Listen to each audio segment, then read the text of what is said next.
Hello everyone, welcome back. आज का हमारा न्यूमेरिकल है यूनिट एंड डायमेंशन लेसन से। सो न्यूमेरिकल कुछ इस तरह से है।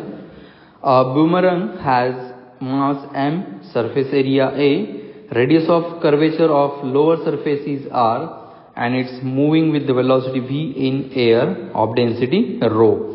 The resistive force on it should be okay तो जैसे यहाँ पे एक बूमरंग दिया है, ये देखो इस तरह से आपने मोगली देखा होगा, उसके हाथ में जनरली ऐसे होता है, तो ये वही है, इसका रेडियस वगैरह गिवन है। तो यहाँ पे जब ये मूव हो रहा है एयर में से, तो इस पर एक रेजिस्टिव फोर्स एग्जर्ट हो रहा है, रेजिस्टेंस ड्यू टू एयर। तो ये रेजिस्टिव फोर्स का फॉर्मूला कौन सा है, ये हमें यहाँ पे चेक करना है। अब फॉर्मूला कैसे चेक करेंगे? So it is a part of dimensional analysis. हमें चेक करना है कि डायमेंशन ऑफ फोर्स क्या होता है और इन चारों ऑप्शन में से किसका डायमेंशन ये फोर्स जैसे आता है। तो जिसका भी डायमेंशन मैच हो गया वो हमारे लिए फोर्स का फॉर्मूला हो जाएगा। तो सबसे पहले फोर्स का जो डायमेंशन होता है ये होता है it is equals to M A, right, and which is what m1 l1 t-2, ये डायमेंशन है फोर्स का। तो अब इन चार ऑप्शन में से जिसका भी डायमेंशन इक्वेशन 1 के साथ मैच करेगा वो रहेगा फोर्स का फॉर्मूला। तो चलो एक एक चेक करते हैं। सबसे पहला मैं यहाँ पे ले रहा हूँ ए। तो ए के केस में है 2 rho V A divide by R square और लॉग ऑफ है rho M divide by pi A R. Okay, ये क्वांटिटी हमें गिवन है। तो यहाँ पे देखो ये चीज इंपॉर्टेंट है कि ये जो लॉग की जो टर्म होती है ये पूरी की पूरी टर्म होती है dimensionless. Okay, here it is dimensionless, और इसीलिए इसका डायमेंशन हमें चेक करने की जरूरत नहीं। डायमेंशनलेस है तो इसका डायमेंशन 1 है, तो हमें चेक करना है सिर्फ लॉग के पहले वाले टर्म्स को। So here it is dimension of 2 0, constant quantity है। डेंसिटी का डायमेंशन क्या होता है? It is mass upon volume. चलो मैं सबके डायमेंशन यहाँ पे लिख देता हूँ। डेंसिटी मास अपॉन वॉल्यूम मतलब m1 l-3, ये रहेगा डायमेंशन ऑफ डेंसिटी। ए क्या दिया है यहाँ पे? एरिया, तो एरिया का डायमेंशन होता है l2, राइट। उसके बाद m है, m इज द मास, इसका डायमेंशन होता है m1।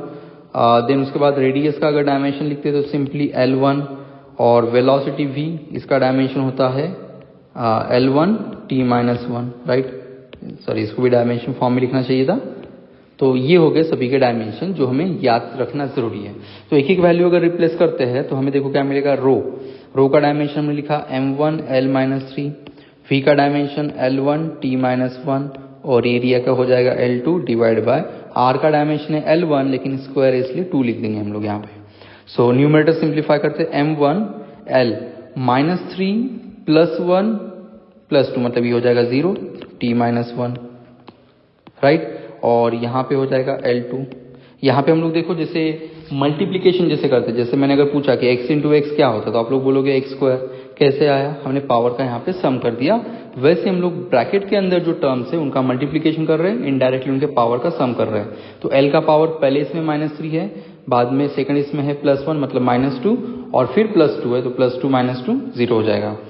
और अगर ये डिनोमिनेटर का अगर l में ऊपर लेके आता तो फाइनली मुझे मिलेगा m1 l-2 t-1। तो अगर इसको अगर चेक करते तो ये इक्वेशन 1 के साथ मैच नहीं हो रहा है। चलो सेकंड इक्वेशन लेंगे, फिर मैं नेक्स्ट पेज में चलता हूँ। सेकंड इक्वेशन कुछ इस तरह से था, it is b। So 2 rho v square a divide by यहाँ पे था r, और ये था log of rho a divide by pi into m। Okay, ये यहाँ पे इस तरह से टर्म थी, लेकिन मैंने पहले कहा कि ये जो रो होगा, ये जो लॉग होगा ये डायमेंशनलेस क्वांटिटी हो जाएगी। रूल के हिसाब से कोई भी ट्रिग्नोमेट्रिक, लॉगरिथमिक और एक्सपोनेंशियल फंक्शन जो होते हैं वो डायमेंशनलेस होते हैं। तो here again it is dimensionless. तो हमें फाइंड करना पड़ेगा डायमेंशन सिर्फ उसके पहले वाली क्वांटिटी का। तो फिर से 2 जो होता है वो कांस्टेंट, उसका कोई डायमेंशन नहीं है।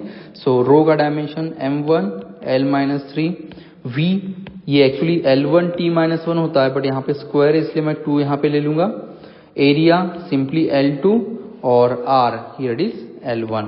चलो तो न्यूमरेटर पहले सिंप्लीफाई कर लेते हैं। हियर इज m1 l के लिए देखो -3, सेकंड ब्रैकेट में +2 और थर्ड में +2 मतलब ये हो जाएगा 1, और t-2 divide by l1।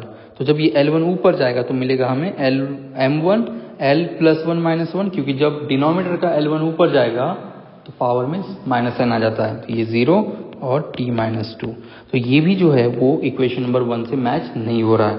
Okay, तो नेक्स्ट चेक करते C वाला। तो यहाँ पे भी देखो C में हमें दिया था 2 टाइम्स रो v²a और log की वैल्यू है हमारे पास रो AR/πm। तो फिर से ये जो क्वांटिटी है log वाली, ये क्या है, डायमेंशनलेस है। Here it is dimensionless, okay, and that's why we find the dimension of remaining quantities. So 2 का डायमेंशनिंग रो का रहेगा m1 L - 3, v का डायमेंशन L1, लेकिन यहाँ पे स्क्वायर इसलिए 2 और ये -2 और इसका हो जाएगा L2 एरिया का। सो m1 L के लिए देखो पहले ब्रैकेट में -3, दूसरे में है +2 और फिर +2, मतलब ये हो जाएगा 1 और t की वैल्यू में -2। तो ये हो गया समझो इक्वेशन 2। तो अगर 1 और 2 को कंपेयर करते हैं, 1 1 और -2 दिया है, देखो यहाँ पे 1 1 -2, मतलब इक्वेशन 1 के साथ ये मैच हो रहा है। मतलब ये जो फॉर्मूला हो गया ये रहेगा फोर्स का फॉर्मूला। मतलब यहाँ इस कंपैरिजन में फिर ऑप्शन नंबर हमारा C करेक्ट हो जाता है। ओके।